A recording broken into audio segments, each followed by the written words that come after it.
Oke, assalamualaikum warahmatullahi wabarakatuh. Untuk sobat HSCP dan MBH dimanapun berada, kali ini saya mau membahas banyak masalah keilmuan ya.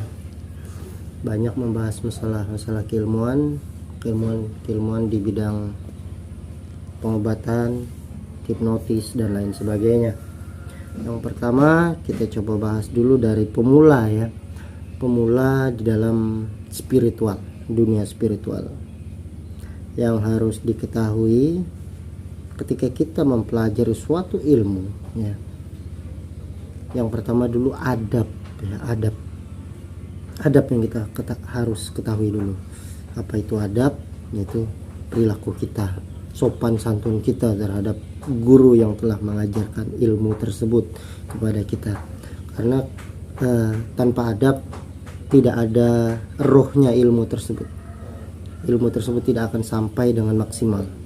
Karena rohnya ilmu itu ada di adab ya. Jadi beradablah kalian, hormatilah guru kalian, orang yang lebih tua, baik lebih tua ataupun lebih muda, tetap dia adalah guru kalian ya. Lebih tekankan kepada adab itu sebelum kita melakukan proses pembelajaran. Karena tanpa adab ya, ilmu tersebut tidak akan berkah juga ya. Tolong dipahamin itu. Jadi walaupun mempelajari sedikit ilmu dari seorang guru, tetaplah kalian utamakan adab tersebut. Karena di adab tersebutlah adanya keikhlasan guru untuk memberikan suatu hal yang lebih jauh lagi daripada yang dikasihnya sebelumnya. Jadi itu untuk awalannya. Kemudian harus persiapkan wadah atau tempat ya, wadah atau tempat yang ada di dalam diri kita. Satu, keikhlasan kita mempelajari suatu keilmuan tersebut. Dua ya, percaya kepada Tuhan. Tiga, percaya kepada gurunya. Empat, percaya dengan ilmunya ya. Percaya diri, ikhlas, percaya Tuhan, percaya gurunya atau pembimbingnya, kemudian percaya ilmunya. Jika kita sudah melakukan hal tersebut, insya Allah kita mempelajarinya pun akan jauh lebih mudah ya. Maksudnya tempat tadi adalah tempat wadah penerimaan kita, penerimaan suatu keilmuan tersebut. Kalau di dunia spiritual itu ada yang namanya pembukaan portal gaib. Pembukaan portal gaib. Nah, pembukaan portal gaib ini apa sih? Jadi pembukaan portal gaib ini adalah pembukaan suatu wadah atau cakra seseorang ya. 7 cakra seseorang kita buka ya. Kadang ada orang tuh yang sudah terbuka beberapa titik cakranya, misalnya rata-rata sekitar 5 ya, sekitar 5 titik cakra. Rata-rata orang sekitar 5 titik cakra. Untuk yang lebihnya mungkin akan dipoles lagi oleh guru atau pembimbing spiritual kalian. Nah, di situ kalau wadahnya udah siap semua, insya Allah ketika kita mempelajari suatu keilmuan nanti akan menerimanya dengan mudah. Contohnya di dunia spiritual ya, kita di dunia spiritual atau dunia kebatinan dulu ya. Di situ yang harus kita pahami, di pembukaan portal gaib. Gimana sih pembukaan portal gaib tersebut? Nah, nanti bisa ditanyakan kepada gurunya atau pembimbing kalian yang akan mengajari tentang kebatinan ya, di situ. Kalau yang dari HSCP dan MBH itu kita selalu menekankan ya kepada yang muslim ya, kepada yang muslim, murid kita yang muslim, kita selalu menekankan selalu bersolawat ya. Karena selalu bersolawat, karena gini, kenapa diarahin solawat? Karena logikanya gini, siapa sih orang yang paling dekat dengan Allah ini? Siapa sih ya kan? Kalau bukan baginda Rasulullah Shallallahu Alaihi Wasallam, Nabi Muhammad Shallallahu Alaihi Wasallam, adalah panutan kita yang harus kita ikuti ajaran-ajarannya, ya, yang harus kita benar-benar ikuti ajaran baginda Rasulullah SAW ini, karena beliaulah adalah orang yang paling dekat dengan Allah, karena beliau adalah kekasih yang hakiki, ya, kekasih yang hakiki, orang yang paling benar-benar dekat kepada Allah Subhanahu wa taala. Jadi di situ kenapa kita tekankan di situ, itu alasannya. Ketika kita melakukan sholawat di dalam setiap kita mau pengobatan, mau latihan tentang keilmuan, ketika kita awali dengan sholawat, insya Allah kita mendapatkan ridhonya, dapat berkahnya juga di situ, ya. Banyak hal yang harus kalian ketahui lagi di keajaiban sholawat tadi, ya, di situ. Dan ketika kita mempunyai hajat pun kita sampaikan dengan sholawat, beliau pun dengar bahwa kita ini selalu mengagungkan nama beliau, selalu menyebut nama beliau, insya Allah nanti akan kita dapatkan ridhonya dan akan terwujud, terkabul. Nanti beliaulah yang akan menyampaikan kepada Allah Subhanahu wa taala. Di situ alurnya, ya. Nah, logikanya aja kayak gini. Contohnya ada bos besar, ada manajer, misalnya manajer perusahaan aja lah, manajer perusahaan. Jadi sebelum kita menemui manajer, biasanya kita akan temuin dulu anak buahnya. Satu, nemuin security-nya dulu, habis itu ke PGA-nya dulu, baru kita bisa ke ketua PGA-nya, baru bisa ke sekretaris, baru ke manajer. Nah, gitu, ada alurnya. Jadi kita, kenapa tadi saya contohkan agar lebih mudah, agar lebih paham lagi apa sih maksudnya tadi. Nah, di situ, ya, itu awalan sebelum kita mempelajari suatu keilmuan. Jadi untuk awalan mungkin saya akan bahas tentang gimana sih caranya kita melakukan supi healing atau penarikan. Nah, penarikan suatu jin atau suatu media atau suatu pusaka, mustika dan lain sebagainya. Jadi di sholawat tadi kuncinya, di sholawat, ya. Jadi untuk teknik mediumisasi saya ajarin di sini. Teknik mediumisasi itu kita arahin dari arah mana yang mau kita tarik. Ya, sebelumnya kita radar dulu. Nah, untuk cara radar, arahkan tangan ke arah manapun, konsen, tenang, rileks, baca sholawat aja dalam hati berulang-ulang. Ikutin, ikhlaskan, ikutin. Nanti telapak tangan kita bergerak ke arah manapun, kalian ikuti sampai dia stop di lokasi tersebut. Nah, baru kalian tarik. Kalau ada mediator, dimasukin ke mediator. Nah, kalau dari mediator itu ambil dari sisi belakang sini, kita letakkan di sini. Caranya, kalau sudah kita dapat radar, kita tarik, baca sholawat paling nggak 3 kali, tarik nafas, sedot, genggam, tahan nafas, taruh sini, ya, lepas, turunin ke bawah sampai ke bagian pinggang belakang. Nah, itu untuk teknik mediumisasi, ya. Untuk mediator itu usahakan kalau mediatornya emang yang pernah kerasukan, kayak pemain kuda lumping, pemain reog dan lain sebagainya, atau orang-orang yang memang sering-sering mengalami kerasukan. Nah, dan juga bisa juga sih untuk mediatornya itu untuk kita olah, itu dengan cara memproses dengan teknik pembukaan portal gaib secara rutin berulang-ulang. Nah, itu agar membesarkan tempat duduknya jin tadi di tubuh seseorang. Nah, di situ, ya, untuk awalannya, untuk mediumisasi. Mungkin bila ada yang ditanyakan nanti komen aja lah di channelnya, ya, di channel kita. Komen, support, subscribe, like dan share juga sebanyak-banyaknya, agar aku pun akan lebih sering lagi upload video tentang wawasan seperti ini. Nah, itu untuk yang teknik mediumisasi. Yang kedua, mungkin saya akan bahas gimana sih caranya kita melakukan hipnotis. Nah, hipnotis, kita bahas masalah hipnotis, ya. Hipnotis ini apa sih? Ya, hipnotis ini apa sih? Banyak orang ini menganggap bahwasanya hipnotis ini ngambil barang orang, ya, uang orang, tahu orang itu aja. paling tahu orang ya masalah berkaitan dengan kejahatan lah kalau orang awam. Sebenarnya banyak hal-hal positif yang ada di dalam hipnotis tadi. Nah, ada orang yang nggak tahu menyebut bahwasanya hipnotis. Nah, sebenarnya hipnotis ini bukan ilmunya ya. Hipnotis itu pelakunya. Hipnotis. Nah, kalau ilmunya itu. Oke guys, kita sambung lagi ya, pembahasan hipnotisnya itu.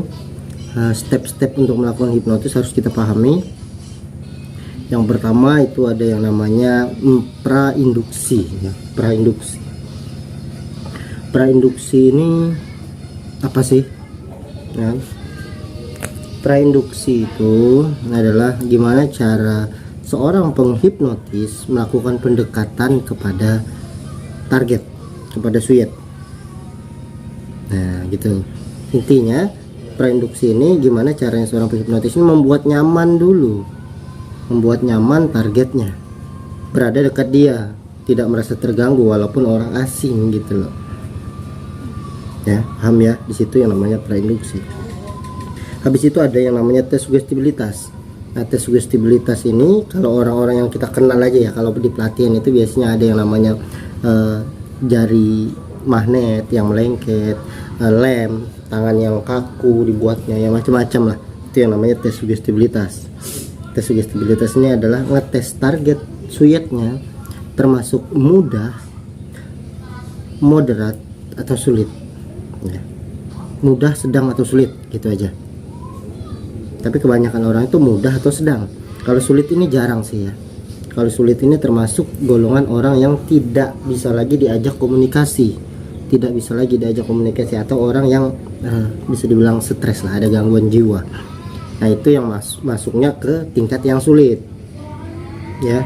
Paham ya di situ ya. Nah kemudian kalau sudah melakukan tes sugestibilitas, sudah tahu tingkatan orangnya.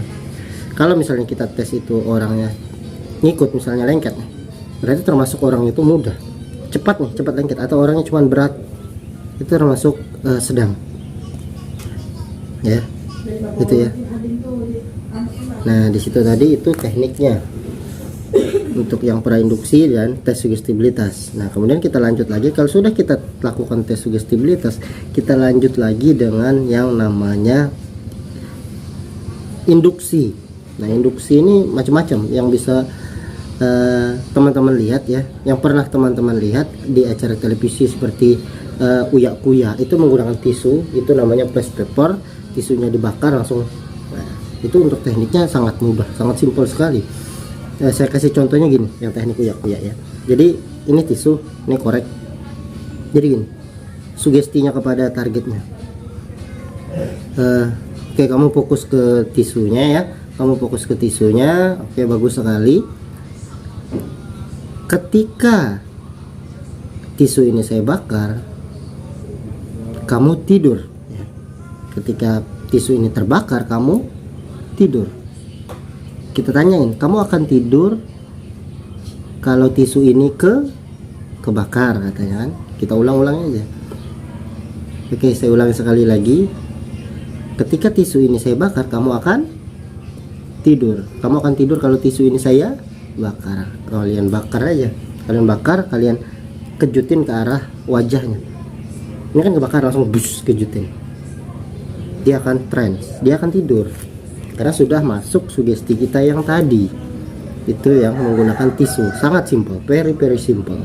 Dan juga ada macam-macam teknik. Ada yang jabat tangan, shock induction. Shock induction itu mudah.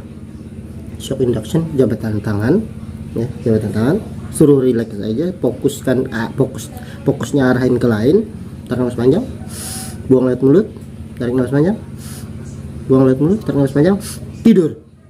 Oke, disentak, dikejut. Nah itu teknik yang namanya teknik hipnotis. Nah, dikejut. Paham ya sampai situ ya. Nah di situ, kalau dia udah tidur ya, kita lanjut ke tahapan berikutnya. Kalau dia udah masuk di induksi, kita lanjut ke tahapan berikutnya yang namanya pendalaman ya, pendalaman ya.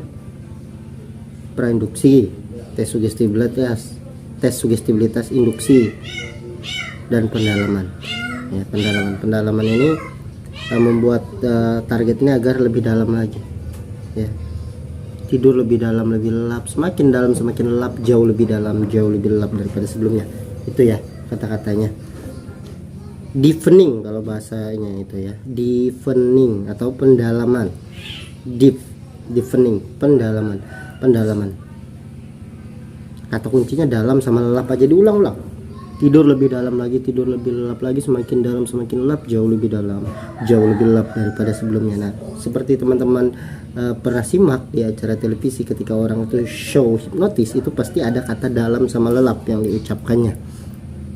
Sekelas kayak Romy Rafael, Uya Kuya, ya, dan lain sebagainya gitu ya.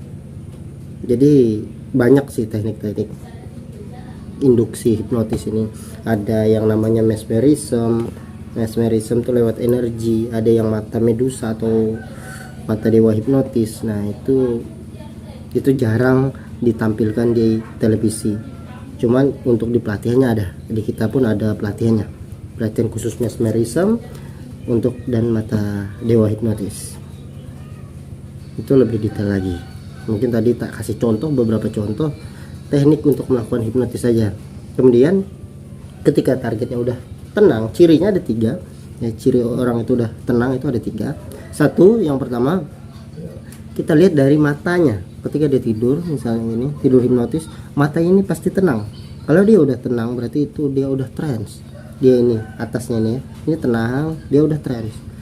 Dan juga ada yang lain, kita angkat tangannya, udah lemas, kita angkat tangannya, jatuhkan. Itu udah lemas berarti dia udah relax atau udah trance. Nah, baru kita bisa lanjut ke tahapan berikutnya. Tahapan berikutnya itu namanya sugesti. Nah, ini udah masuk ke sugesti terserah buat permainan atau sugesti positif. Misalnya untuk permainan, contoh sugestinya saya kasih contoh nih. Untuk yang permainan, ketika kamu buka mata kamu nanti ya, entah kenapa kamu lupa dengan nama kamu. Semakin kamu mengingat nama kamu, justru kamu akan semakin lupa nama kamu. Ya, diulang-ulang itu ya. Ketika kamu mengingat nama kamu, justru kamu akan semakin melupakan nama kamu ya. Saya hitung dari 1 sampai dengan 3, buka matanya.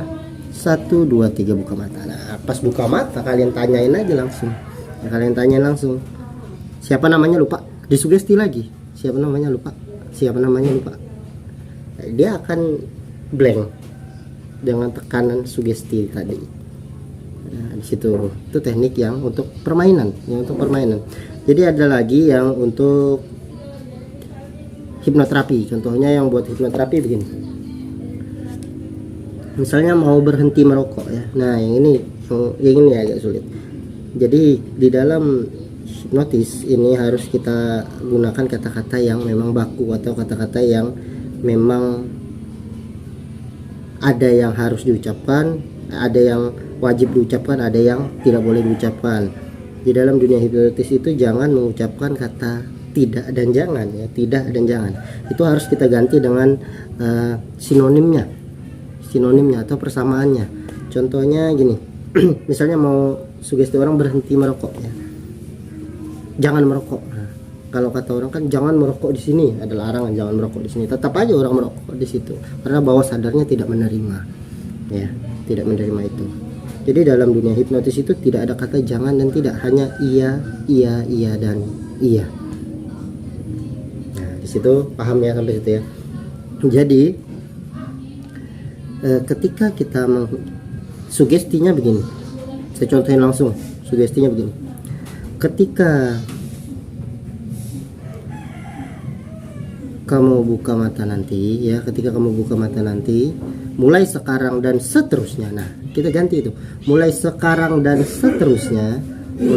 seterusnya kamu berhenti merokok. Kita ganti dengan kata berhenti.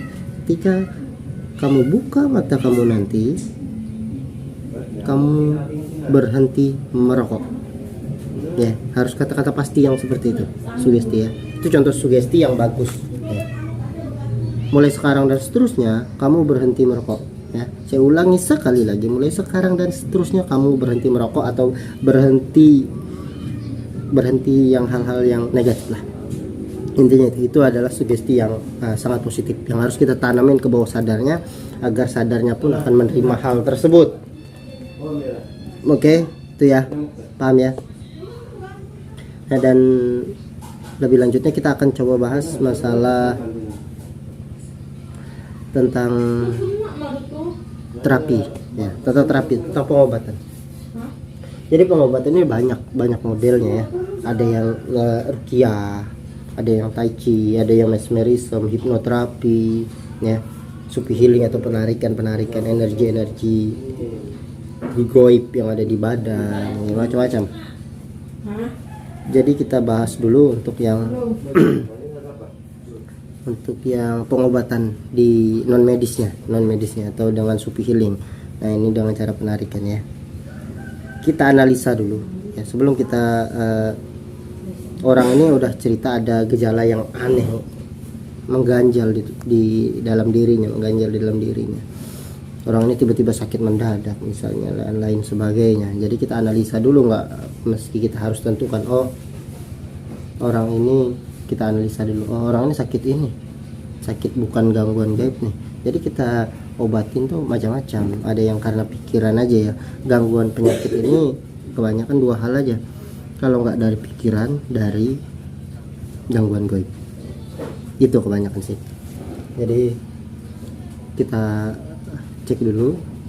Kalau pasiennya ini kita cek tidak ada gangguan gaib ya, tidak ada gangguan gaib, hanya pikiran saja. Nah, jadi kita gunakan hipnoterapi. Kita sesuaikan pengobatan kita sesuaikan. Jadi kalau orang itu nggak ada gangguan gaib, kita lakukan hipnoterapi atau terapi-terapi lain. Misalnya ada gangguan di titik badannya, misalnya sering sakit pinggang ya kan. Ini yang biasa ya, yang nggak ada gangguan gaib, sakit pinggang. Misalnya sakit pinggang itu bisa kita gunakan terapi yang namanya keretak tulang. Keretak tulang itu untuk membenarkan bagian-bagian sarafnya, bagian tulang-tulangnya, tulang bahu, pinggang, dan sampai ke kaki.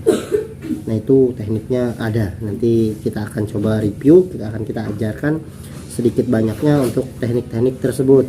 Gimana sih caranya melakukan teknik terapi keretak itu ya. Dan juga harus dipahami betul-betul, karena kalau kita tidak memahami caranya, dasar-dasarnya, jangan mulai dulu itulah ya untuk terapi itu. Nah, di situ misalnya ada gangguan gaib, untuk caranya mengatasinya dengan supi healing. Dan supi healing tadi dengan yang kayak yang awalan tadi saya jelaskan, untuk supi healing cara penariknya itu gimana sih. Nah, seperti itu kita lakukan ya. Jadi kalau kita penanganan gitu, misalnya ada orang yang stroke atau apa ya, itu bisa kita lakukan dengan banyak metode pengobatan yang harus kita lakukan agar lebih cepat pulih. Sebenarnya perpaduan antara pengobatan satu dengan yang lainnya pun bagus untuk cepat pulihnya pasien. Kalau saya seringnya melakukan pengobatan itu kalau misalnya ada gangguan gaib, saya buang dulu semuanya yang gangguan gaibnya, kemudian baru saya lakukan yang namanya terapi-terapi, misalnya terapi pen listrik ya, terapi pen listrik atau hipnoterapi ya, dan juga keretak. Nah, saya gabungin itu. Alhamdulillah ketika saya melakukan penggabungan tersebut akan jauh lebih cepat pulihnya, dan pada selesai terapi pun itu langsung kerasa banget bedanya, jadi tubuh lebih nyaman dan lain sebagainya. Dan di sini juga saya akan mengajarkan sedikit gimana sih caranya kita mengetahui. Nah, ini mengetahui energi. Jadi untuk energi ini bermacam-macam dia. Ada yang dari jin kafir ya, yang Islam. Kalau yang dari jin kafir ini biasanya dia memiliki aura yang hangat atau panas ya. Jadi ketika kita meradar gaib itu akan kerasa. Kalau jin itu biasanya dia berada di jari-jari ya, Kalau jin itu ketika kita meradar seperti ini, nanti kerasanya di jari-jari. Nah kalau di jari-jari ini jin dia, kalau di jari-jari. Tapi kalau dia itu di sini, rasanya di sini itu dia dingin atau hangat, itu biasanya mustika atau pusaka. Tapi di bagian telapak tangan ya, di bagian telapak tangan.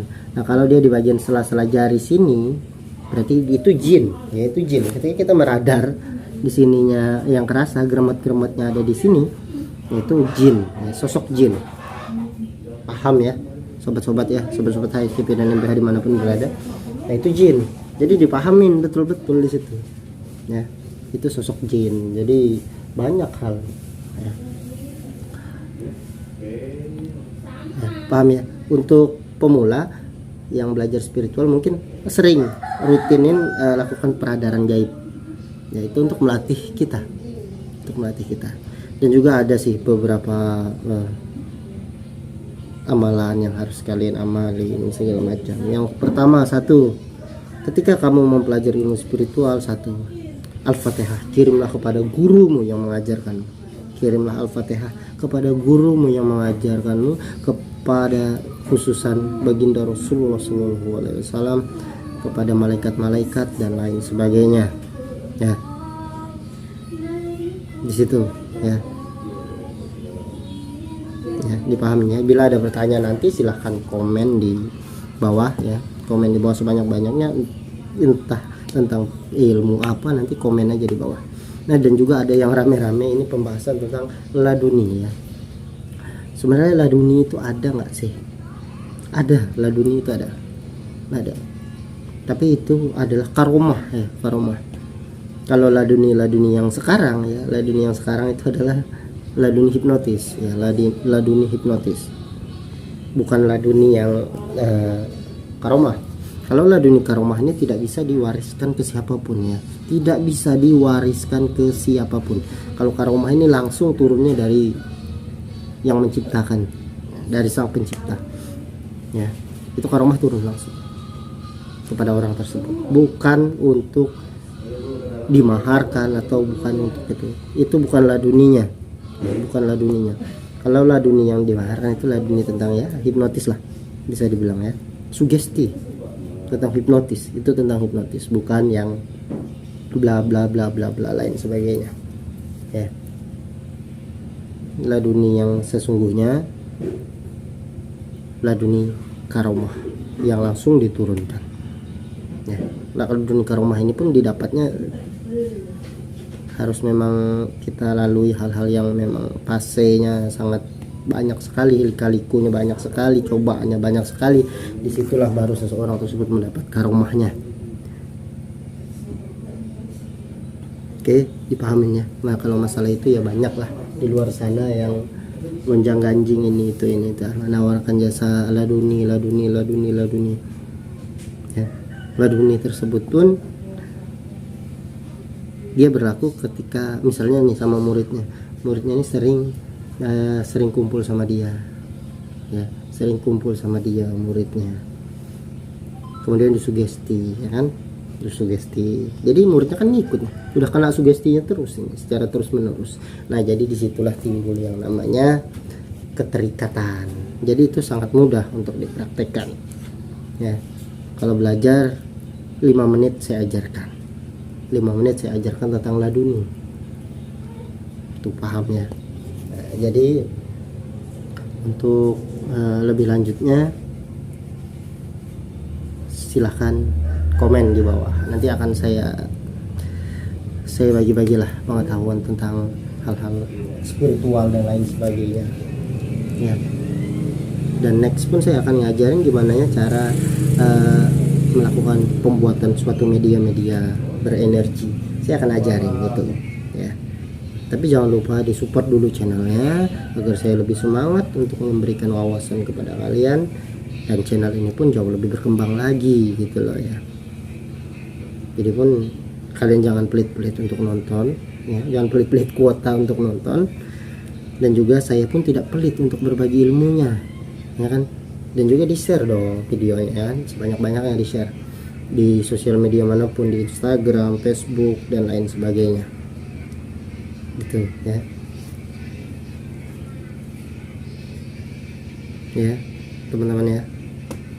Dan pesan saya kepada teman-teman semua, ketika mempelajari ilmu, gunakan ilmu tersebut untuk hal-hal yang positif. Nah di sini juga kan saya ada mengajarkan pengisian media. Ada cerita sedikit anak-anak di Jakarta tuh ya, kita anak-anak di sana itu ada memahami media untuk keselamatan, tapi mereka itu gunakan untuk yang hal-hal negatif, untuk tawuran gitu ya kan. Di situ negatifnya. Suatu keilmuan ini tergantung siapa yang membawa ya, tergantung siapa yang membawa. Kalau orang tersebut, keilmuan ini kan ada ilmu positif.